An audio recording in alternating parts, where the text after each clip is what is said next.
आत्ता आपण आहोत खेडमध्ये प्रशांत खातू यांच्या कारखान्यामध्ये आहोत. प्रशांतजी मूर्तिकाम शेवटच्या टप्प्यात आलेलं आहे. अनेक मूर्त्यांचं कारागिरांबरोबर ते काम करताना दिसत आहेत, कामात व्यस्त आहेत. आपण त्यांच्याशी बातचीत करूया. प्रशांतजी नमस्कार. नमस्कार. थोडंसं आमच्या प्रेक्षकांना सांगा ना की तुमच्या कारखान्यातून किती मूर्त्या बाहेर पडतात? 130-140च्या दरम्यान मूर्त्या असतात. त्यात किती कारागीर काम करतात हे 140 मूर्त्यांचं, आणि तुम्ही किती एकूण सदस्य असतात? कामगार हे 4 आणि मी एक 5, आणखीन 5 जण असतात. प्रशांतजी 140 मूर्त्यांचं काम तुम्ही करता, बरोबर आहे? त्यात मंडळाचे किती आणि घरगुती किती, गणपती किती असतात असे? मंडळ जे पूर्वी होते, आता काही बरेचसे पेंटकडे जायला लागल्यामुळे ती संख्या कमी झाली. आता बहुतेकशे घरगुती मूर्त्या असतात. प्रशांतजी आता तुम्ही सांगितलं की पेंटकडे काही जण जायला लागले, मंडळाचे कमी झाले, तर पेंटच्या वरून काही मूर्त्या हल्ली गल्ली बोळांमध्ये विकताना दिसतात आपल्याला. अगदी कुठेही फिरलात खेडमध्ये तर मुंबई पुण्याच्या मध्ये आलोय की काय, मुंबई पुण्यामध्ये असं फील होतं बाजारात. कारण प्रत्येकाच्या दुकानाच्या बाहेर पडवीत गणपत्यांच्या मूर्त्या विकताना दिसतात. तर त्याचा फटका तुम्हाला कारखानदारांना बसतो का? नाही, तसं फटका नाही बसत. त्याचं कारण असं आहे की आमचे मुळात जे पारंपरिक कारखाने आहेत किंवा जे पहिल्यापासून काम करत आहेत, त्यांचे ठरलेले गिराहक असतात. ते ग्राहक तिथेच येतात. त्यांना बाहेरच्या मूर्त्या चालत नाहीत किंवा ते घेणं पसंत करत नाहीत. किंवा संबंधित लोक असतात, तीच लोक नेहमी असतात, ते कुठे बाहेर जात नाहीत. इथे जी बाहेर मूर्त्या घेणारी लोक आहेत ही ग्रामीण भागातली, विशेषतः ग्रामीण भागातली, आणि नवीन जी लोक आता गणपती आणायला लागलेत अशी लोक त्या स्टॉलवर जाणारे असतात. म्हणजे पारंपरिक जो कुटुंब इथे रहिवासी आहे तो तुमच्याकडे येणार, तो तुमच्याकडेच येणार असं तुमचं म्हणणं आहे. प्रशांतजी हा महत्त्वाचा मुद्दा सांगितला आहे तुम्ही. दुसरा एक महत्त्वाचा असा मुद्दा आहे की आज 3 ते 4 वेळा ह्या वेळेला खेड शहरात पाणी आलं, आणि तुमचा कारखाना हा म्हणजे पुराच्या साधारण पाणी भरतं अशाच ठिकाणी आहे. तर त्या पुराचा फटका तुम्हाला काही बसला का? थोडाफार बसला. मागच्या वेळेला जेव्हा आलं होतं तेव्हा भरपूर नुकसान झालं होतं. ह्यावेळी काही सावध असल्यामुळे आणि तेवढा वेळ मिळाल्यामुळे मूर्त्या हलवणं किंवा सामान हलवण्यात आलं. थोड्याफार भिजल्या, पण ते काय नुकसान असं झालं नाही. पण मग गेल्या वर्षी तुम्ही म्हणताय की नुकसान झालं, बरोबर आहे? तर शासनाच्या दरबारातून म्हणजे शासनाकडून त्याची तुम्हाला पंचनामे होऊन त्याची काही मदत मिळाली की नाही? अजूनपर्यंत नाहीच. हा महत्त्वाचा मुद्दा आहे की गेल्या वर्षी पंचनामे झाले तसं तुम्ही सांगताय, पण त्यांना एकही रुपयाची मदत मिळालेली नाही.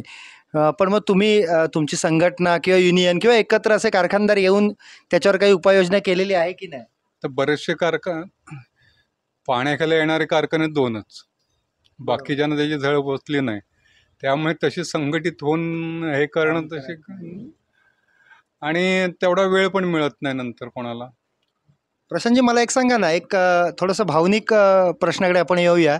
हल्ली सरासरी म्हणजे हनुमंतावरती गणपती, शंकर पार्वतीच्या मांडीवर गणपती, असं विविध किंवा होडीत बसलेला गणपती अशा मूर्त्या दिसतात, बरोबर आहे?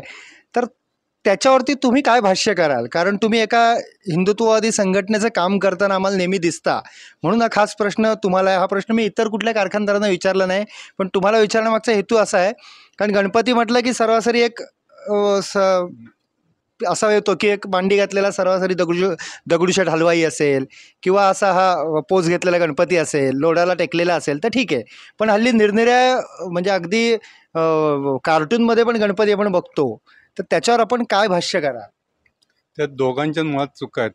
एक, मुळात जो आर्टिस्ट आहे त्या आर्टिस्ट माणसाला गणेश चरित्र आधी मुळात माहिती नसेल किंवा त्या मागच्या त्याच्या भावना माहिती नसेल, आणि दुसरा ग्राहक, एकाने मूर्खपणा केला म्हणून दुसऱ्याने करावा हे योग्य नव्हे.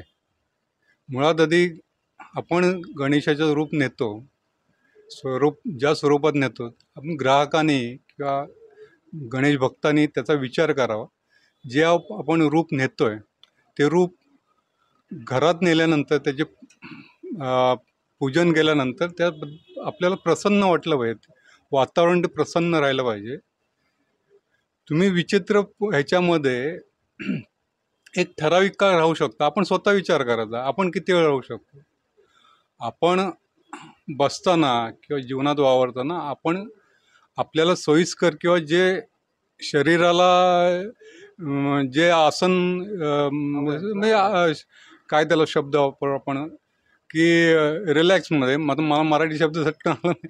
तर त्या अवस्थेत आपण बसतो किंवा त्या अवस्थेमध्ये राहतो. मग देवाचं स्वरूप असं का करता तुम्ही?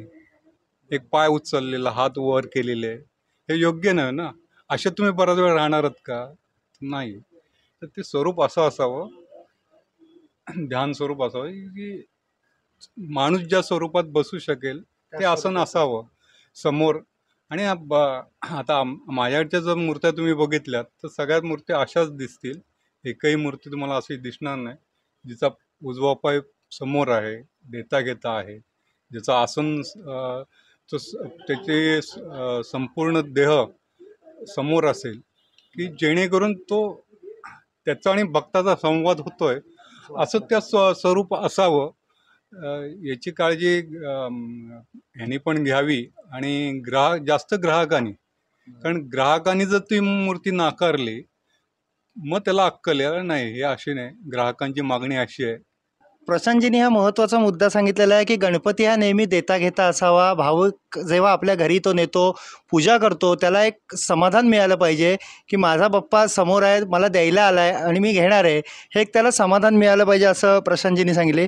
प्रशांतजी, हे कारखान्याचं तुम्ही काम करता. हल्ली सरकार प्रत्येक छोट्या बाळापासून अगदी वयोवृद्धापर्यंत सगळ्यांना योजनांच्या माध्यमातून खैरात करत आहे, मदत करत आहे. तर तुम्हा काही कारखानदारांना अनुदान म्हणा, सूट म्हणा, कर्ज म्हणा, असं काही करतं की नाही, किंवा तुम्ही काही प्रयत्न केलेता की नाही? तसं आता माझा कारखाना जवळजवळ 30-35 वर्ष जुना कारखाना आहे, त्यामुळे मला त्याची तशी गरज नाही. तर नवीन होतकरू असतील किंवा कोण, तर त्यांनी तसा तो प्रयत्न करणं आवश्यक आहे. आणि त्यांनी जर संधी असेल आणि ते योजना असेल तर निश्चित त्याचा लाभ घ्यायला पाहिजे. पण आमच्यासारखे जे जुने कारखानदार आहेत त्यांना तशी आवश्यकता लागत नाही. म्हणजे खरं सांगायचं म्हणजे तर, कारण आता जे साधन सामुग्री आहे ती आम्ही आधीच हे केलेली आहे. मुळात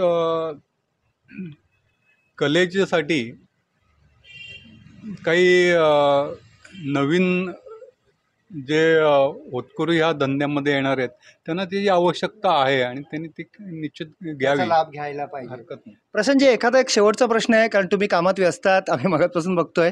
प्रशांतजी, मला सांगा ना की या व्यवसायाकडे तरुणाने आकर्षित व्हावं का? कारण हल्ली सगळं आयतं युग आहे, बरोबर आहे. मी जातो मुंबईत, 25 मूर्त्या आणतो, इथे विकायला ठेवतो, त्याच्यातून मला काहीतरी फायदा होतो, हेच एक डोळ्यासमोर उद्दिष्ट आहे. मी तसा व्यवसाय करावा का तुम्ही मगाशी म्हटल्याप्रमाणे पारंपरिक हातात ब्रश घ्यावा, मूर्ती घडवावी, कलर काम करावं? तर तुम्ही नवीन येणाऱ्या युवकांना काय सल्ला द्याल? आयता व्यवसाय करावा मुंबई पुण्यातनं तयार मूर्ती विक्रीचा, का हा असा करावा? तुम्हाला 2 गोष्टी आहेत. एक पैसा आणि दुसरं पैसा पण आणि प्रसिद्धी पण आणि एक वलय पण तुमचं. या 2 गोष्टी तुम्हाला, पैशापेक्षा मला माझं ओळख निर्माण करायची आहे, मला काहीतरी वेगळं द्यायचं आहे. हा जर तुमची भूमिका असेल तर निश्चित स्वतः घडवणं मूर्ती, त्याच्यात नवीन नवीन शिकायला नवीन प्रयोग करणं. आता माझ्या इथे जर तुम्ही बघाल तर दरवर्षी वेगवेगळे प्रकार केले जातात, की अजूनसुद्धा मी शिकतोय की अजूनसुद्धा बऱ्याचशा गोष्टी की जेणेकरून ते रूप आहे, ते बाप्पाचं रूप आहे, ते आधी आपल्याला समाधान वाटलं पाहिजे, नंतर ग्राहकाला वाटलं पाहिजे. त्याचं एक वेगळं आपल्याला ती पूर्ण झाल्यानंतर एक वेगळं समाधान वाटलं पाहिजे की हां, हा माझा बाप्पा आहे असं वाटलं पाहिजे.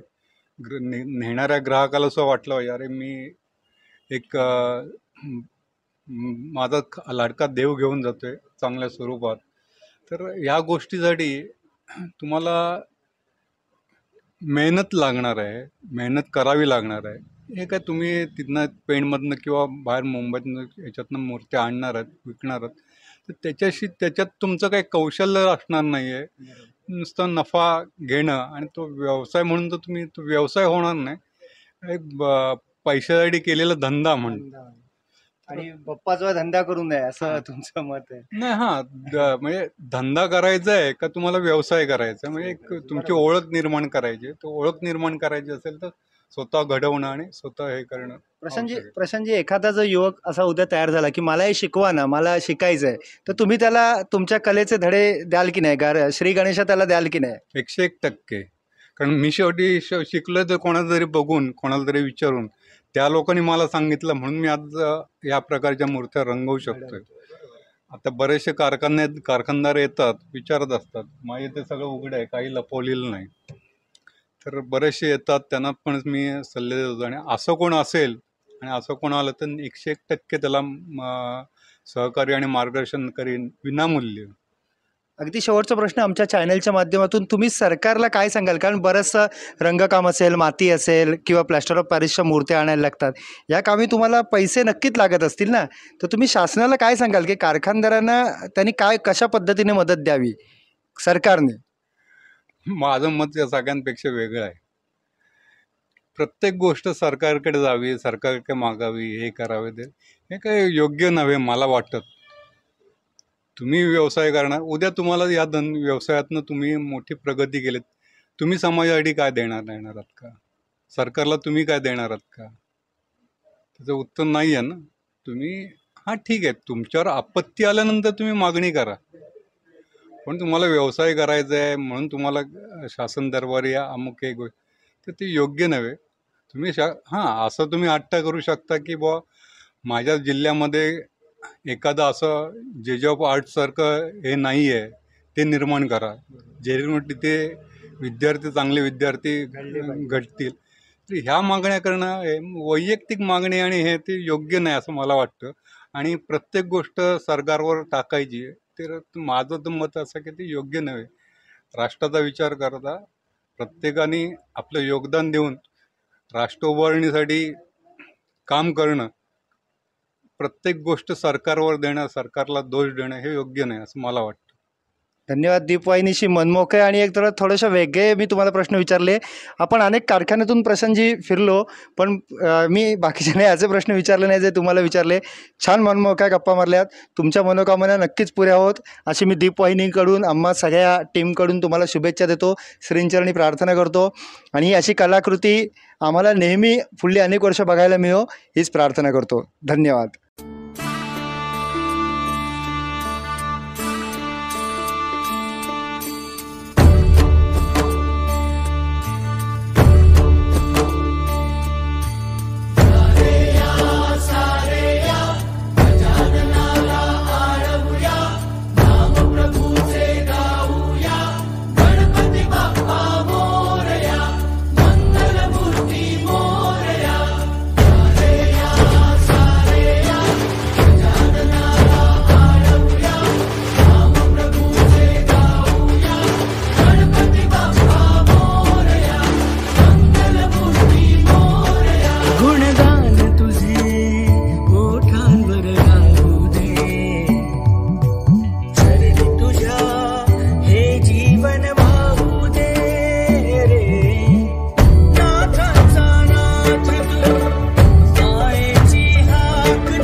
आत्ता आपण आहोत ओम गणेश कला केंद्रात पाटणे शेट्टे यांच्याकडे.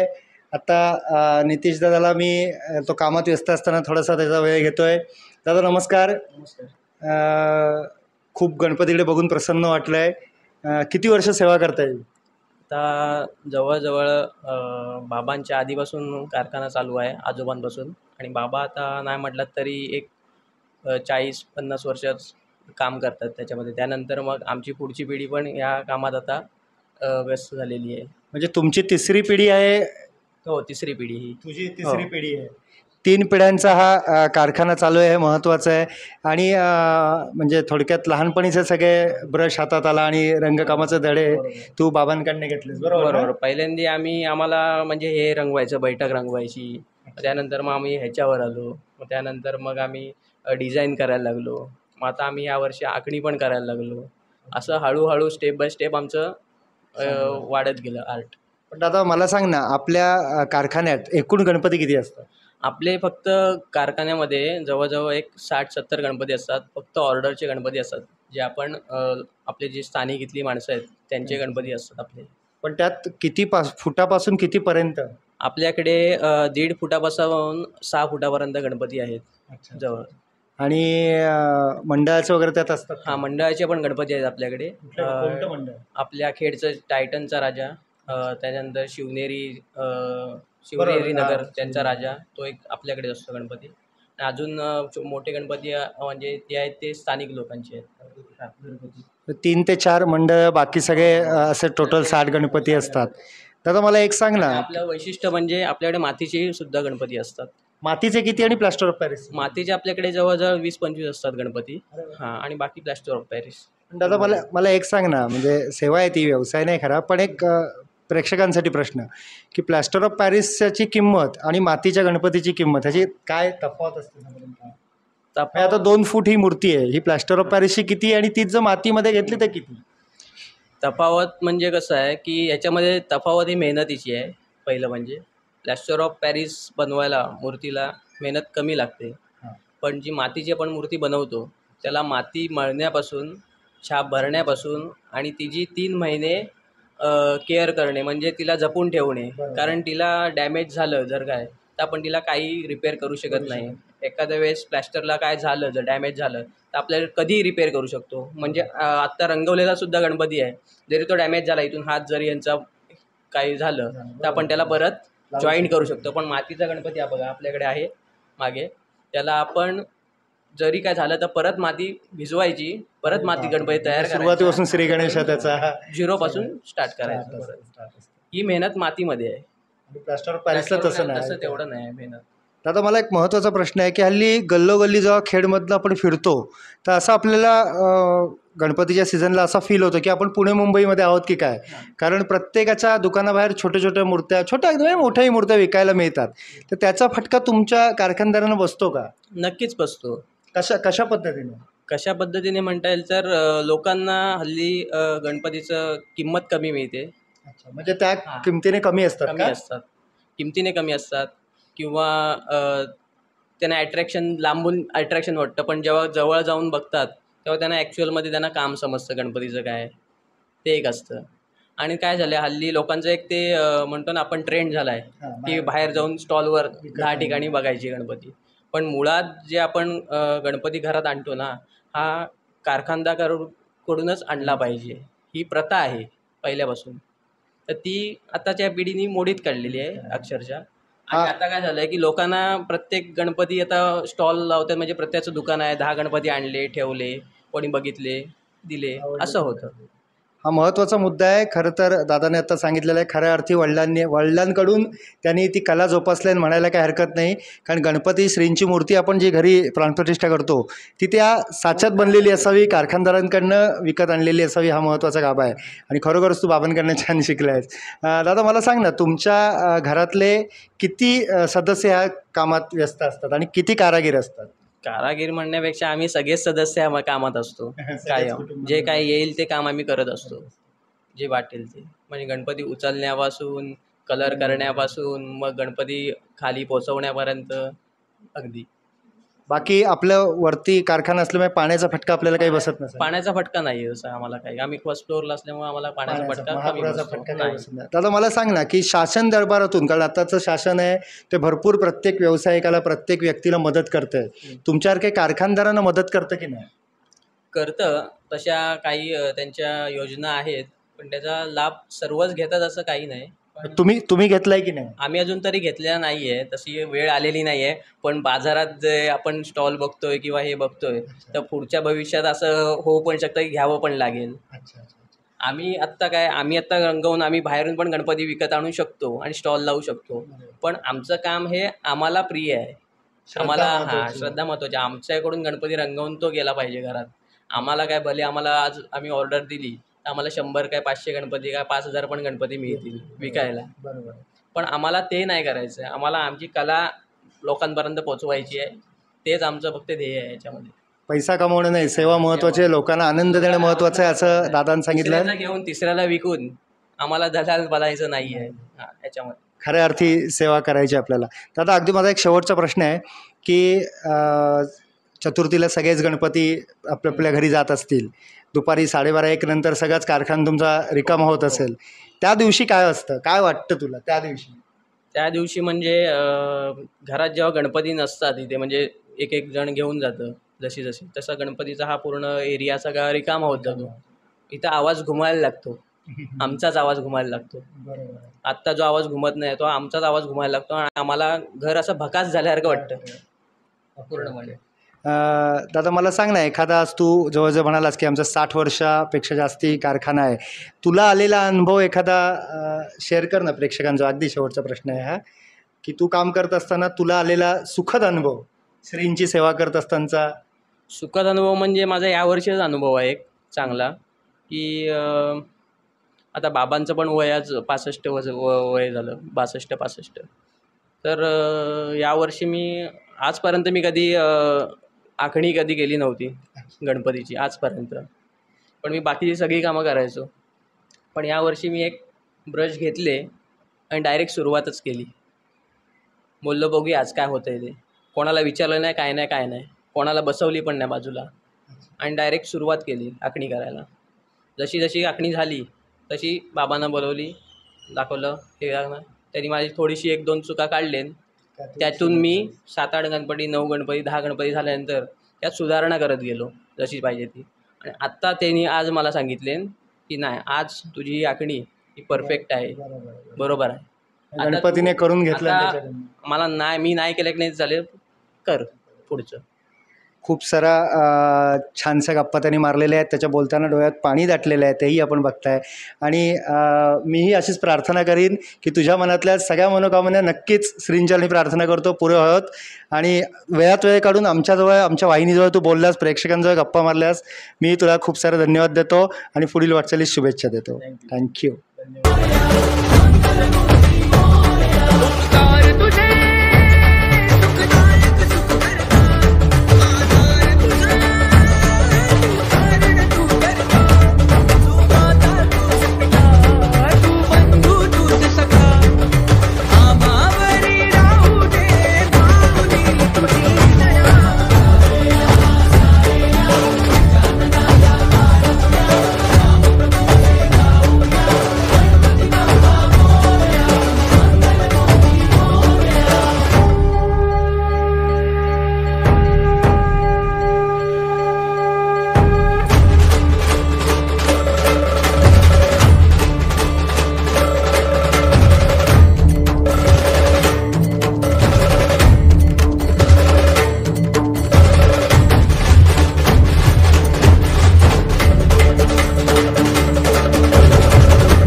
नमस्कार, मी आत्ता आहे संतोष पाटणे शेट्टे यांच्या कारखान्यामध्ये.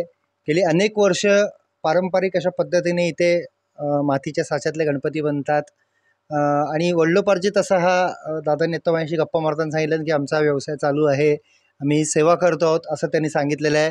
आपण त्याच्याशी गप्पा मारूया. तो खरं तर बिझी होता, पण मी त्याला थोडंसं वेळ मागितला आहे. दादा नमस्कार, तुझं नाव सांग ना. संतोष सुधाकर पाटणे. साधारण किती वर्ष हा तुमचा ही सेवा करताय श्रींची तुम्ही? मी तरी एक 20-25 वर्ष काढतोय. त्याच्या अगोदर आमच्या वडिलांचं होतं, म्हणजे 40-50 वर्ष कारखाना चालू आहे. 50 ते 60 वर्षापेक्षा जास्ती हा कारखाना चालू आहे. हा महत्त्वाचा असा मुद्दा आहे की 60 वर्षापेक्षा जास्ती हा कारखाना चालू आहे. किती गणपती टोटल असतात आणि किती फुटापासून किती मोठे उंचीचे असतात ते जरा प्रेक्षकांना सांगा. साधारणपणे आमच्याकडे 70 ते 80 मूर्त्या आहेत आणि 1.5 फुटापासून 4.5 फुटापर्यंत आहेत. त्यात मंडळाच्या वगैरे असतात मंडळाच्या का? एखाद दुसरे आहेत, जास्त जास्त कुठली घरगुती आहे. मंडळ कुठली? मंडळ म्हणजे खेडमधले मधले आहेत साधारण. खेडच्या बाहेर जातं काय? बाहेर बाहेर पण जातात, कोरेगाव, अच्छा, तालुक्यातच ना? दापोलीला. हो, दापोलीत पण जातात? दापोलीत पण जातात. एक एक मूर्ती जाते दापोली. मग ती वाघोलीत पण दरवर्षीची जाते. आहे का नवीन आहे? दरवर्षीची आहे. कधी कधी असते, कधी कधी नसते. म्हणजे कसं त्यांचं प्रत्येकाचं त्यांचं कसं भावकीचं हे असतं ना. हां, म्हणजे कधी ज्याच्यावरती कधी ज्याच्यावर असेल बाळी असेल ते त्यांनी- करतात असे. पण मला सांगा ना, हे असं कोकणात भरपूर ठिकाणी आपल्याला चालतं, पण काही लोकांचं असं म्हणणं असतं की मला मातीचाच गणपती हवा, आमची प्रथा आहे, आम्हाला मातीचा हवा. तर मातीचा गणपती हवा असेल तर शेट्टे पाटलांकडे यायचं, ही एक खासियत आहे खेडमधली, बरोबर ना? मला सांगा ना, मातीचे गणपती किती आणि प्लास्टर ऑफ पॅरिसचे किती? मातीचे आता मी जास्त नाही ठेवत, कारण का वेळ खूप जातो, त्याच्यामुळे मातीचे 4च गणपती आहेत आमच्याकडे. म्हणजे कमी करत आलात का कमी तुम्ही? करत पूर्वी किती असायचे तरी? पूर्वी खूपच असायची. किती अंदाजे? 300-350 गणपती असायचे. पूर्ण 350 मातीचे गणपती असायचे आणि त्याचा आकडा आता प्लास्टर ऑफ पॅरिसने घेतलेला आहे, बरोबर ना? पण मग तुम्हाला मातीचे गणपती करायला सोपं वाटतं का प्लास्टर ऑफ पॅरिस? ऍक्च्युली आता प्लॅस्टरचे सोपंच आहे, घासून लगेच होतात कलर. मातीच्या याला वेळ जातो जरा. आणि किमतीत काय फरक आहे? किमतीत फरक आहे, मातीच्या याला जरा जास्त. आता समजा एक ही 2 फुटाची मूर्ती आहे, ती किती रुपयाला प्लास्टर ऑफ पॅरिसची आणि मातीची कितीला? प्लॅस्टर ऑफ पॅरिसची 3,500 पर्यंत जाते आपल्याकडे. प्लास्टर ऑफ पॅरिसची 3,500 पूर्ण अशी रंगकाम करून तयार करून, होय. आणि तीच मूर्ती मातीची घडवून कितीला? 6.5 पर्यंत जाते. म्हणजे दुपटीचा फरक आहे. दादा मला एक सांग ना, की आज जवळजवळ तू हा व्यवसाय वडिलांकडनं तुझ्याकडे आत्मसात केलेला आहेस. एखादा असा सुखद अनुभव आमच्या प्रेक्षकांना ऐकायला आवडेल. म्हणजे कशाच्या हां, की आता हे काम करत असताना तुला आलेला एखादा चांगला अनुभव. आता काय हे काम आता मी 20-25 वर्ष करतोय, तर दरवर्षी काहीतरी इम्प्रूव्हमेंट याच्यात असतेच आपली, आहे ना काहीतरी. नाही दादा, एखादा मनाला स्पर्श करून जाणारा असा एखादी घटना घडलेली असते, की एखादा करताना हा गणपती तिथे आहे, म्हणजे एखाद्याच्या घरात विराजमान होतो आणि मग तू त्याच्या घरी पाया पडायला जाताना ही मूर्ती मी बनवलेली आहे, आणि तो जो आनंद असतो किंवा एखादा काम करतानाचा आलेला अनुभव असतो, तर तो असेल तर तो शेअर कर ना, कारण तू वडिलांकडनं हा वारसा घेऊन काम करतोयस. मी आता काय भरपूर वर्ष त्यांच्याकडून बघून इथे कारखान्यात सगळे आमच्या घरातले पूर्वीपासून सर्व काढायचे, त्यांचंच बघून मी शिकलो इथे. आणि याच्यात तुमच्याकडे कारागीर किती असतात? कारागीर आता आम्ही 2 जण आहेत. 2 कारागीर आणि तू. कुटुंबातले किती माणसं? कुटुंबातले काय घरातले बसतात, कधी वेळ मिळेल तसे बसतात. प्रत्येक जण. हो. तरी साधारण टोटल 400 गणपती इथनं जातात असं तुमचं म्हणणं नाही, आहे? 400 नाही जात आता कमी आहे. आता कमी आहे. कमी आहे. पण मग तुम्ही कमी केलेत का ते? कमी केले, म्हणजे आता बाहेरची आमची इलेक्ट्रिकलचे वगैरे आम्ही कामं करतो ना, त्याच्यामुळे आम्हाला तेवढा वेळ मिळत नाही. इतर कामांच्या व्यापामुळे थोडासा हा कमी केला. आणि दादा मला सांगा ना, महापूर यंदा नाही म्हटलं तरी ह्या वर्षी 3 ते 4 वेळा आला, होय. त्याचा फटका काही इथं बसला आम्हाला का? नाही फटका बसत, आमच्या इथे पाणी येतच नाही. इथे पाणी येतच नाही. नाही. आणि मग तुम्हाला हे वाढती महागाईचा काही फटका बसलाय का? नाही. मग तुम्हाला काही ह्या महागाई म्हणजे यंदा थोडंसं यात किमतीत थोडी जरा वाढ करायला लागेल, कारण का ट्रान्सपोर्ट वाढला, सगळे कलरचे रेट्स वगैरे वाढले. मग गेल्या वर्षीपेक्षा किती रुपयाने जास्त वाढवलं? नाही, ते 400-500 रुपये पर्यंत. 400-500 रुपये मूर्ती मागे तुम्ही वाढवलेले आहेत. दादा खूप बरं वाटलं, आमच्याशी वेळात वेळ काढून बोललात. खूप साऱ्या शुभेच्छा देतो तुम्हाला. आणि एक शेवटचा प्रश्न, की ज्या दिवशी चतुर्थी असते तेव्हा हे सगळे सकाळपासून, किंवा आपल्याकडे काही कोकणात ग्रामीणमध्ये आदल्या दिवशी गणपती नेतात, बरोबर. आदल्या दिवशीपासून सुरुवात होते, त्या दिवशी साधारण 12-12:30 सगळे तुमचा कारखाना खाली होत असेल, तर दुपारी 1 नंतर तुमची भावना काय असते? एक नंतर म्हणजे काय, आता पूर्ण सगळे गणपती गेले की काय आमचा गणपती कधी बसवतो याचीच आम्हाला वाट पाहत असतो आम्ही. अच्छा. पण पूर्ण सगळं रिकाम असतं, काम एकदम संपलेलं वेगळंच असतं. वाटतं एक एकदम. डोळ्यात पाणी असतं, वाईट होय, वाटत होय. असेल. होय काय होय, वाटतं? नक्की. असं एकदम खाली वाटतं, एकदम घर पूर्ण म्हणजे भरलेलं जे काय असतं ना, सगळं रिकामं होऊन जातं. दादा धन्यवाद. दीप वहिनीशी मनमोकळ्या गप्पा मारल्यात, तुमच्या वेळात वेळ काढून आम्हाला वेळ दिलात, त्याबद्दल मनापासून धन्यवाद.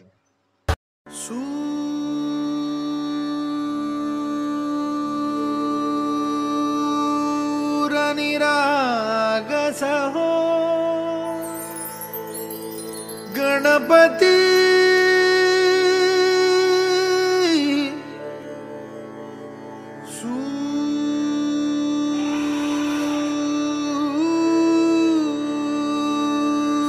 सूरनिरागस हो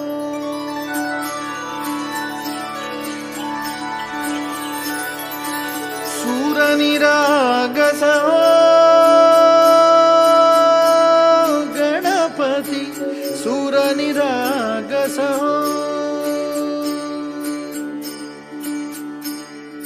शुभनयना करुणामय गौरी हर श्री वरद विनायक शुभनयना करुणामय गौरी हर श्री वरद विनायक ओंकार गणपती ओंकार गणपती. नमस्कार. आत्ता आपण आहोत श्री साई कला केंद्र खेड यांच्या कारखान्यात आहोत. सावंत बंधू आज आपल्याबरोबर आहेत. तेही मूर्तीला रंगकाम करण्यात व्यस्त आहेत. त्यांचे काही कारागीर आहेत, कुटुंबातले सदस्य आहेत. सगळ्यांजवळ मी गणपतीची माहिती घेतली. लहानापासून मोठ्यांपर्यंत अनेक मंडळांचे गणपती इथे असतात. आपण त्यांच्याशी बातचीत करूया. दादा नमस्कार. शेवटच्या टप्प्यात काम आलं आहे, अंतिम टप्प्यात काम आलं आहे, काय सांगाल? काय नाही, उत्सुकता आहेच. गणपती कधी आवरत आहेत आणि प्रत्येक घरात कसे गणपती विराजमान होत आहेत याची उत्सुकता आहे. किती आपल्या कारखान्यात किती गणपती असतात? 100 ते 120 गणपती असतात. 100-150 गणपती असतात. त्यात लहान मोठे आणि मंडळाचे किती आणि घरगुती किती? घरगुतीच जास्त असतात. मंडळाचे आता जास्त मोठे नाही करत. ते 2 आहेत. कोणत्या मंडळांची नावं सांगा ना. संघर्ष मित्र मंडळ भरणे म्हणजे भरणे नाकातील भरणे नाका. ते पाटणे अध्यक्ष हो, काहीतरी हो, हो, होते. हो. हां. ते- आणि शिंदे घरगुतीच आहे, तो पण मोठा आहे म्हणून. ओके. असे 2 मंडळ तुमच्याकडे आहेत. दादा किती कारागीर किंवा किती कुटुंबातले सदस्य तुमच्याकडे असतात हे काम करायला? आमच्या घरातलेच आम्ही तिघे, हां. माझे वडील, अच्छा. मी आणि माझा मोठा भाऊ. असे तिघं मिळून असतात. आणि कारागीर किती? आणि कारागीर म्हणजे मित्रच परिवार आहेत ते पण. सगळे हौसे हो, हौस आणि आणि- सेवा म्हणून येतात. हो हो हो बरोबर. दादा तू किती वर्ष हे काम करतोय? मी 7 ते 8 वर्ष झाली. पण ही सेवा तू तुझ्या बाबांकडून घेतलीस का कोणाकडे शिकलास ते थोडंसं सांग ना. आमचे काका करायचे पहिल्यापासून. ते त्यांचं चिपळूणमध्ये कारखाना आहे. अच्छा अच्छा. तर मग त्या- चिपळूणला आहे का तो हो, कारखाना? अजून चालू आहे. चालू आहे. तिथे किती गणपती असतात? तिथे सर्व मातीचे गणपती जवळजवळ 200च्या वरती असतात. अरे वा. म्हणजे तिथे चिपळूणात मातीचे असे 200 गणपती श्री साई कला केंद्र चिपळूण इथे ते करतात. आणि इथे खेडला पण तुमचा कारखाना आहे, हो. तिकडे पण आहे. हो हो चुलते काम करतात, त्यांच्याकडनं हे तुम्ही शिकलात. हो. इथे कारागीर किती आहेत? आता आम्ही सगळे एकत्र 6-7 जण असतो. दादा एक मूर्ती सेवा किंवा लोकांची श्रद्धा हे प्रश्न नेहमीच होतात. मला सांग ना की शासन दरबारातून किंवा काका तुम्ही सांगा ना, शासन दरबारातून हे कारखाने चालवण्यासाठी तुम्हाला काही आर्थिक मदत म्हणजे कर्ज किंवा सबसिडी वगैरे असं काही मिळतं का? काही नाही. पण काही मिळावं यासाठी प्रयत्न केलेत की नाही तुम्ही? मिळाले प्रयत्न करायचे, पण ते स्कीम तर पाहिजे. स्कीम पण नाहीये. पण शासन तर आता लाडकी बहीणसारखी 1500 रुपये योजना देत आहे, वयश्रीसारखी वयोवृद्धांना देत आहे, शेतकऱ्यांना देत आहे, विद्यार्थ्यांना देत आहे, छोट्या भगिनींना देत आहे. भरपूरशा योजनांचा महापूर आणत आहे.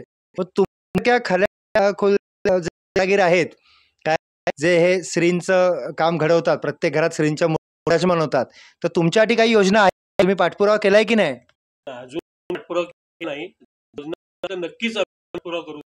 पण तुमची संघटना वगैरे आहे का? संघटना तर आपल्या खेडमध्ये नाही आहे, पण रत्नागिरी इथे संघटना जोरात झालेली आहे. हा. ही जर खेळ जर झाली, सगळे एकाच ठिकाणी आले तर आपले सगळं व्यवस्थित होईल. आणि स्टॉलवाल्यांनी तर भरपूर आपल्याला हे केलेलं आहे, म्हणजे कमी आपण झालोय. त्या तुम्ही कारखानदार कलाकार हे कमी झाले. पण काका तुम्ही आता म्हणालात की स्टॉलचे गणपती आल्यामुळे आम्ही थोडंसं बॅकफुटला आलोय, बरोबर आहे. पण त्यांच्यासाठी मग तुम्ही काही असं एकत्रित येऊन कधी योजना केलेली आहे की नाही? नाही, सगळे कारखानदार तुम्ही एकत्र येऊन? नाही, अजून नाही. नाही केलंय. नाही. पण तुम्ही आता वयस्कर आहात, तुम्ही पुढाकार घेणार की नाही? 100%. काकांनी सांगितलेलं आहे खेडमधील अनेक आम्ही कारखानदार एकत्र येऊ आणि आम्ही पुढाकार घेऊ आणि आम्ही नक्कीच पुढल्या वर्षी वेगळं चित्र असेल. शासन दरबारातून तुम्हाला जास्तीत जास्त आर्थिक मदत मिळेल यासाठी काका पाठपुरावा करणार आहेत. पण मग इथल्या लोकप्रतिनिधींना तुम्ही कधी काही सांगितलं नाही काका? अजून काय सांगितलेलं आहे, पण ह्या वेळेला 100% मी सांगणार आहे. दादा तू आता म्हणालास की 7 ते 8 वर्ष मी श्रींची सेवा करतोय, त्यात एखादा चांगला असा अनुभव असेल तर प्रेक्षकांजवळ शेअर कर ना. चांगले अनुभव तर खूप आहेत, पण त्याला सर्वात जवळचा ॲक्च्युली आमचा जो कारखाना होता तो सध्या बिल्डिंगच्या कामामुळे आणि असं 3 वर्ष बंद होता. त्यानंतर सर्व म्हणजे असे आमचे कस्टमर्स आहेत ते पण बोलत होते की लवकरात लवकर चालू करा, कारण की आम्हाला जर तुमची पेंटिंग आणि सर्व तुमचे गुण आहेत ते आवडतात आणि तुमचं जे काम आहे ते सर्वात चांगलं आहे, हे आहे ते आहे. तर त्यामुळे आम्ही चालू केला पण जसं पहिलं जसे गणपती होते 3 वर्षाआधी तसे आम्हाला पहिल्यापासून भेटले नाही. त्यानंतर आम्ही हळूहळू ते जवळजवळ 3 ते 4 वर्षात आता चांगली ग्रोथ तयार केलेली आहे. म्हणजे पुन्हा तुमच्याकडून गेलेला जो भाविक होता तुमच्याकडे गणपती नेणारा, तो परत आता तुमच्याकडे वळला आहे, कारण तुमची कला आणि सगळं काम त्याला आवडत असेल म्हणून. बरोबर आहे. आत्ता जो 3 ते 4 वेळा खेडमध्ये पाणी भरलं आणि आत्ता जिथे आपण आहोत ते मी प्रेक्षकांना सांगतोय की पाणी भरणाऱ्या एरियात आपण आहोत, त्याचा काही म्हणजे महापूर, त्याचा काही फटका बसला का तुम्हाला? का म्हणजे तुम्हाला सांगतो, आम्ही पाणी भरता इथे रोडवरती पाणी आल्यानंतर आम्ही शक्यतो गणपती उचलले सगळे. आत्ता किती फुटापर्यंत ते गणपती ठेवता तुम्ही? आत्ता नाही म्हटलं तरी ते 4 फुटावरती आम्ही गणपती ठेवतो. ठेवता. मग त्यात थोडंसं मूर्तींचं इकडे तिकडे नुकसान होत असेल ना, 100% पण ते तुम्हालाच सोसावं लागत असेल ना. मूर्तीचं स्वतःला. मग पाणी आलं का इथे आतमध्ये आत्ता पाणी कारखान्यात? नव्हतं आलं. या वेळेला पाणी अजिबात आलं नव्हतं. चला, श्रींची कृपा आहे असं म्हणायचं. पुढल्या वर्षीपासून ही पाणी येऊ नये, कारण आपल्या प्रशासनाला गाळ काढायची सद्बुद्धी येऊ अशी श्रींचरणी प्रार्थना करू. आत्ता आपण सावंतांजवळ चर्चा केला. दुसरा एक विषय असा आहे की आता सध्या मातीचे हे प्लास्टर ऑफ पॅरिसचे गणपती जे आहेत ते आमचं सुद्धा म्हणणं आहे की शासनाने ते बंद करावेत आणि मातीचे चालू करावेत. पण मातीचे गणपती आपण जर चालू केले तर लोकांना ते परवडणार नाही. आत्ता जी आपण 2 फुटाची मूर्ती नाही म्हटलं तर 2-3 हजार रुपयाला घेतो, तीच जर मातीची मूर्ती 2 फुटाची घेतली तर ती 6 ते 7 हजार रुपयाला जाईल. ते महाग जाईल, तर ते परवडणार नाही. त्याच्यावरती शासनाने आपल्याला काहीतरी सूट वगैरे द्यावी. काहीतरी करावं. हा. काकांनी आता हा सगळ्यात महत्वाचं बोला ना. मध्यमवर्गीय माणसाला परवडेल आणि घरात इको फ्रेंडली गणपती असावा यासाठी आम्हाला पण सरकारने मदत द्यावी, म्हणजे सगळ्यांसाठी ते चांगलं राहील. प्लास्टर ऑफ पॅरिस घातक आहेच नक्कीच, आपलं प्रदूषण होतं. तर मातीचे गणपती किंवा पेपर लगद्याचे तरी ते आले तरी पण चांगले होऊ शकतात. आपल्या प्रत्येकाच्या घरामध्ये इको फ्रेंडली गणपती आपण उत्साहाने साजरे करू शकतो. दादांनी आत्ता खूप छान आणि महत्त्वाचा असा मुद्दा सांगितलेला आहे प्रेक्षकांना. काकांनी सांगितलेलं आहे की प्लॅस्टर ऑफ पॅरिसचे गणपती आणण्यापेक्षा मातीचे आणावेत. मातीची किंमत ही जास्ती होणार आहे, पण त्याच्यासाठी शासनाने काही आम्हाला जर अनुदान दिलं तर आम्ही नक्कीच रक्कम कमीमध्ये देऊ. आणि दादांनी आत्ता सांगितलं की इको फ्रेंडली गणपती उत्सव साजरा करायला सगळ्यांनाच आवडेल. दादा, वेळात वेळ काढून तुम्ही दीपवाहिनीशी बोललात, खरोखर धन्यवाद. आणि श्रींचरणी प्रार्थना करेन की तुम्हाला नक्कीच अनुदान मिळावं आणि तुमचा कारखाना भरभराटीच हो अशी त्याच्या चरणी आपण प्रार्थना करूया. अधिपती सुखपती छंदपती गंधपती लीन निरंतर हो, लीन निरंतर हो.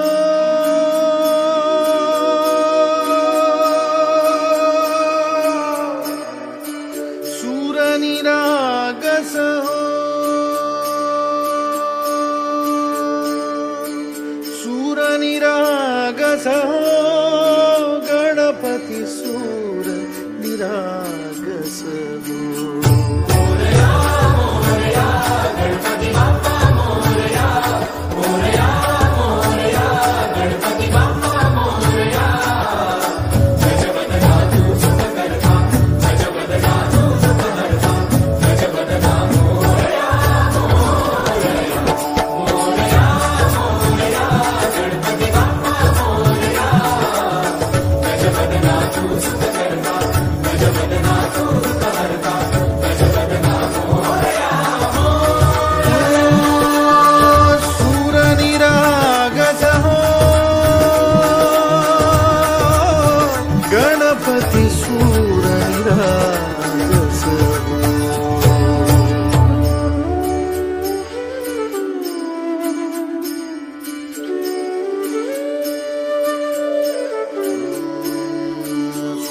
सुमनानी भरली ओंजळ नित्यरीती व्हावी चरणावर.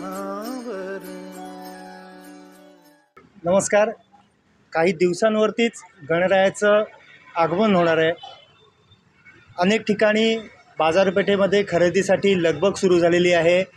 कारखानदारांमध्ये गणपतीच्या सुबक मूर्ती यांना रंगकाम शेवटच्या टप्प्यात देण्याचं काम सुरू झालेलं आहे. आत्ता आपण आलेले आहोत शिवतर रोड येथील नाचरे कुटुंबीय, संपूर्ण कुटुंबीय हे रंगरंगोटी गणपतीची मूर्ती घडवण्यामध्ये दंग झालेलं आहे. आपण त्या नाचरे या मूर्तिकार आहेत.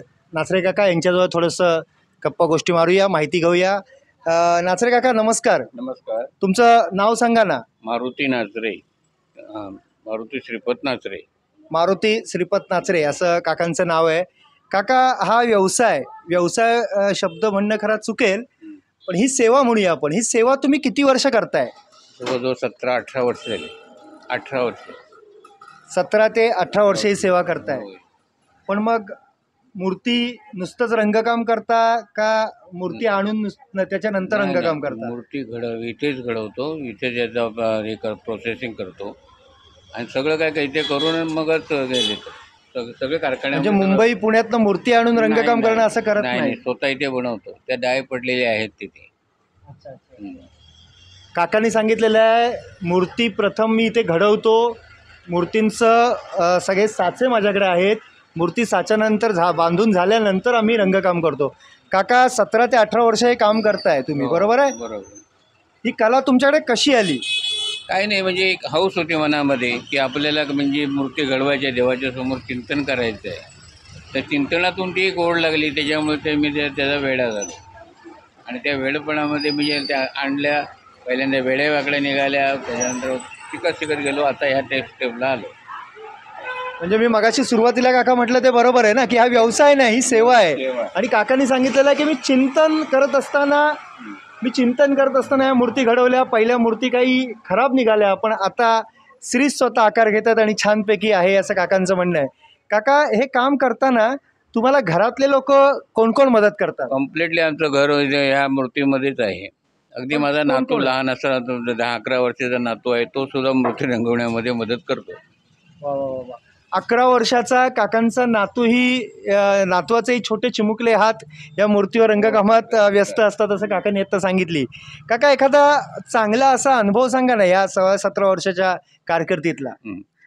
कारकिर्दीतला अनुभव म्हणजे असं आहे की जेणेकरून काही लोकांचे मी सगळेच पैसे देतात असे नाही, काही लोकांचे राहतात त्याच्यामध्ये. राहिलेले पैसे आणण्यासाठी म्हणजे काय फेऱ्या माराव्या लागतात, ते मी बंद केल्या. त्याने सांगितलं तुम्हाला आपण त्याच्या कृपेने ते जाणारे पैसे आले की ते लोक येऊन देऊन गेले. पण याही व्यवसायात म्हणजे याही तुम्ही करत असलेली सेवा, बाजारभावात त्याला व्यवसाय म्हणूया, याच्यातही उधारी हा विषय असतो. अर्थात द्यावाच लागतो. कॉम्पिटिशन भयंकर आहे. कॉम्पिटिशन असल्यामुळे काका म्हणतात की उधारी द्यावं लागतात. काही वेळेला माझी आता उधारी बुडेल असं वाटत असताना श्रींच्याच कृपेने माझे सगळे पैसे परत आलेले असं काका सांगतात. हा काकांनी एक 16-17 वर्षाचा एक अनुभव सांगितलेला आहे. काका सकाळी किती वाजता काम चालू करता, रात्री किती वाजेपर्यंत चालतं? सकाळी 8-8:30ला चालू करतो, रात्री 11:30-12 वाजेपर्यंत चालू असतो. किती मूर्त्या असतात तुमच्या कारखान्यात? जवळजवळ 250-300 आहेत. सगळ्या घरगुती आहेत? हो, सगळ्या घरगुती.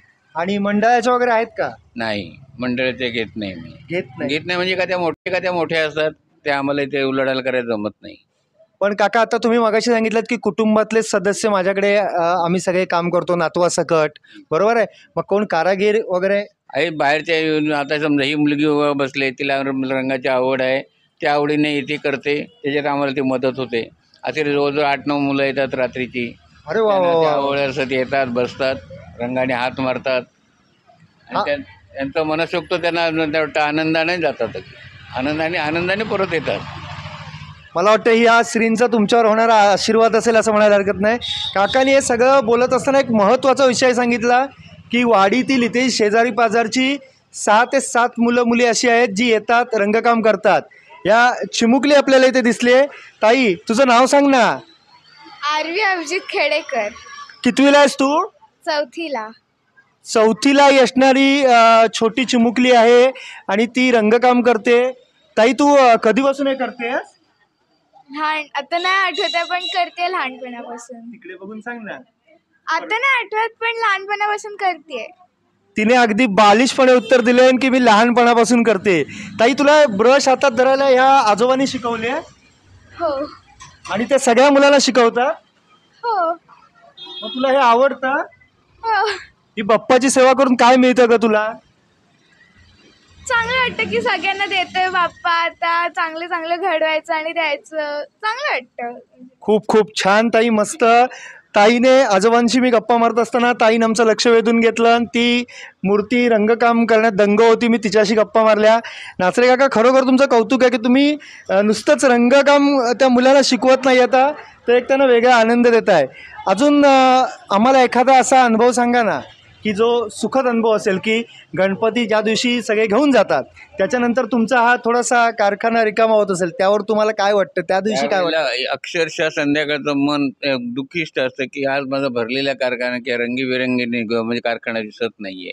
पण एवढाही आनंद होतो काही ते सगळ्या ठिकाणी जाऊन घरोघरी त्याची पूजा होते, तो एक मोठा आनंद मनाला मिळतो. काकांनी सांगितलेलं आहे की त्या दिवशी गणपती, गणेश चतुर्थीला सगळेच गणपती जातात, त्याच्या प्रत्येकाच्या घरी विराजमान होतात. त्या दिवशी माझा कारखाना रिकामा होतो, त्या दिवशी मला दुःख वाटतं. एरवी भरपूर असं काकांनी आनंद आहे असं सांगितलेलं आहे. अनेक छोटे कलाकार ते घडवत आहेत. काका, व्यस्तात तुम्ही असताना वेळ तुमचा प्रचंड, आम्ही बिझी असताना थोडंसं एक 5-10 मिनटं आमच्या चॅनल जो तुम्ही बोललात त्याच्याबद्दल मीही खूप नाही. तुमचे शतशः आभार मानतो. त्यापेक्षा आभारी मीही तुमचा आहे.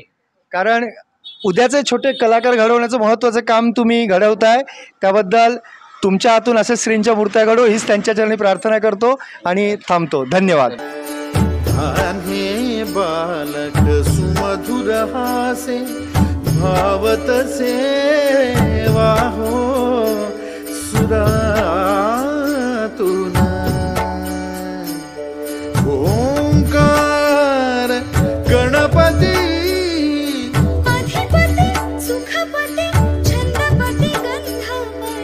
अधिपती सुखपती छंदपती गंधपती सुरपती लीन निरंतर हो, लीन निरंतर हो. सूर निरागस हो, सूर निरागस हो, गणपती सूर निरागस हो.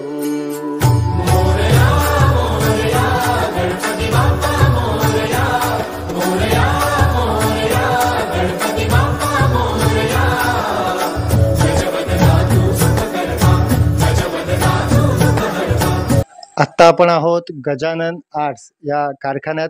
गजानन निर्मळ यांचे चिरंजीव सोहमजी निर्मळ यांच्याशी आपण गप्पा मारणार आहोत. सोहम दादा, नमस्कार. थोडंसं आम्हाला प्रेक्षकांना सांगा, तुम्ही साधारण किती वर्ष हा व्यवसाय करताय, हे काम करताय? आता मला साधारण 14 ते 15 वर्ष झाली या व्यवसायात, म्हणजे पप्पांच्या हाताखाली काम करून. आता गेली 2 वर्ष पप्पांच्या पश्चात मीच सांभाळतो सर्व. त्याच्यामुळे वयाच्या 6-7 वर्षापासून माझ्या हातात ब्रश आहे. तिथपासून मी काम माझं सुरू आहे. वयाच्या 6 ते 7 वर्षापासून ही कला अवगत केलेला सोहम आपल्याबरोबर आहे. सोहम, आपल्या कारखान्यातून माझ्या माहितीत खेड तालुक्याच्या बाहेरही मूर्त्या जातात, बरोबर ना? हो. साधारण कुठे कुठे जातात प्रेक्षकांना सांग ना, ही महत्त्वाची गोष्ट आहे. आणि आपल्या कारखान्यात 6 ते 7 फूट, जास्तीत जास्त 8 फूट एवढ्या मोठ्या मूर्त्या रत्नागिरी तालुक्यात जातात, काही राजापूर तालुक्यात जातात. अशा लांब लांब ठिकाणी आपल्या मूर्त्या जातात. मूर्त्या म्हणजे जातात. खेडवरून रत्नागिरीसारख्या जिल्ह्याच्या ठिकाणी मूर्त्या जातात, राजापूर या ठिकाणी जातात. 6-6 फुटी त्या मूर्त्या असतात, हो बरोबर आहे? हो, सर्व घरगुती मूर्त्या असतात. मूर्त्या. म्हणजे एवढ्या मोठ्या मूर्त्या घरगुती बसवतात अरे वा वा. असं. आता साधारण 2 ते 3 मूर्त्या ह्या समोर आपल्या दिसत आहेत, बरोबर आहे? हो. शक्यतो आपण जिथे आहेत, आपला जिथे कारखाना आहे तो पाण्याचा एरिया आहे आणि खेडमध्ये आपल्याला सगळ्यांना माहिती आहे आता 3 ते 4 वेळा ह्या वेळेला पाणी येऊन गेलं. त्या महापुराचा फटका आपल्या कारखान्याला बसला का? हो. काय साधारण किती नुकसान झालं किंवा काय कशा पद्धतीने तेव्हा मग तुम्ही कामकाज करत होतात? जवळजवळ एप्रिल महिन्यामध्ये आता हे काम सुरू झालंय. त्याच्या आधीचा जुलै महिना पूर्ण काम बंद होतं. काहीच कामाला हात लागला नाही. पूर्ण 4 वेळा पाणी भरलं.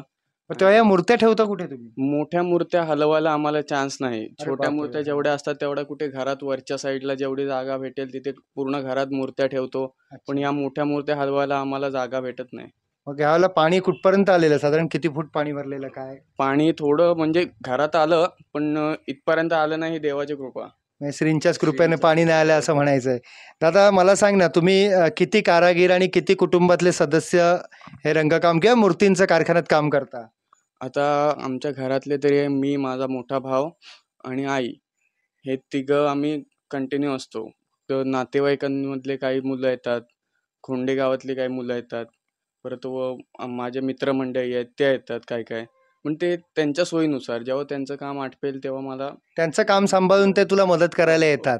दादा, एक शेवटचा प्रश्न आहे, कारण तू कामात व्यस्त आहेस. असा एखादा अनुभव सांग ना, की आज तू वडिलांच्या पाठीमागे हा व्यवसाय सांभाळतोयस, लोक मूर्ती बाप्पांची घेऊन जातात, बरोबर आहे? त्यावेळेला तुला काय वाटतं, एखादा सुखद असा अनुभव सांग ना, एखादा हृदयस्पर्शी अशी घटना तुझ्या बाबतीत घडली असेल, ती जरा प्रेक्षकांना ऐकायला बरं वाटेल. मी सांगू इच्छितो की 2 वर्ष अगोदर जेव्हा पप्पा होते तेव्हा एक गणपती आला होता. म्हणजे 2 वर्ष अगोदरची एक गोष्ट आहे. त्याच्या अगोदरची एक मी गोष्ट सांगतो. जेव्हा पप्पा मातीचे गणपती आहेत त्यांनी फळांमधून गणपती निर्माण केला होता. म्हणजे वांग किंवा भोपळा असे भाज्यांची थीम घेऊन त्यांनी 5 फूट गणपती तयार केला होता. आणि तेव्हा मी लहान होतो. पण तो जेव्हा गणपती आम्ही घेऊन डिलिव्हरीसाठी गेलो, कारण तो मातीचा गणपती होता, ते डिलिव्हरीसाठी आम्ही गेलो, तेव्हा रोडवरून गणपती नेताना सर्वजण गाडी थांबवून स्वतः पाया पडून म्हणजे आम्हाला असं वाटतं की आमच्या हातून बनलेला गणपती लोक किती म्हणजे त्याला हे करतायत. मग ते तिथपासून जे मनात आमच्या भरलं की माझ्या भरलं की बाबा आपण एवढं काम करतो, लोकांना ते भरपूर म्हणजे आपण सजवलेला देव ते त्यांच्या घरात देव म्हणून नेऊन ठेवतात. ही पुजतात. खूप ही आनंदाची खूप आणि आनंदाची बाब आहे आमच्यासाठी. नक्कीच दादाने आत्ता सांगितलेलं आहे की त्याचे वडील असताना 1-2 वर्षापूर्वी संपूर्ण मातीच्या फळांमध्ये फळं तयार करून त्याची एक मूर्ती तयार करण्यात आली आणि ती मूर्ती घरी जात असताना लोकांनी थांबून त्या मूर्तीबरोबर फोटो काढले, नमस्कार केले. ते खूप अभिमानाची आणि आनंदाची दादासाठी गोष्ट आहे. दादा, दीपवाहिनीशी मनमोकळ्या तू गप्पा मारल्याबद्दल खूप सारे धन्यवाद तुला देतो. पुढील वाटचालीस तुला शुभेच्छा देतो, श्रींचरणी प्रार्थना करतो. आणि हा कारखाना रत्नागिरी जिल्ह्यात मूर्त्या जातात. माझं तर म्हणणं आहे जिल्ह्याच्या बाहेर मूर्त्या तुझ्या हातून कलाकार घडो, अशीच मी प्रार्थना व्यक्त करतो. धन्यवाद. सूरनिरागस हो गणपती सूरनिरागस हो.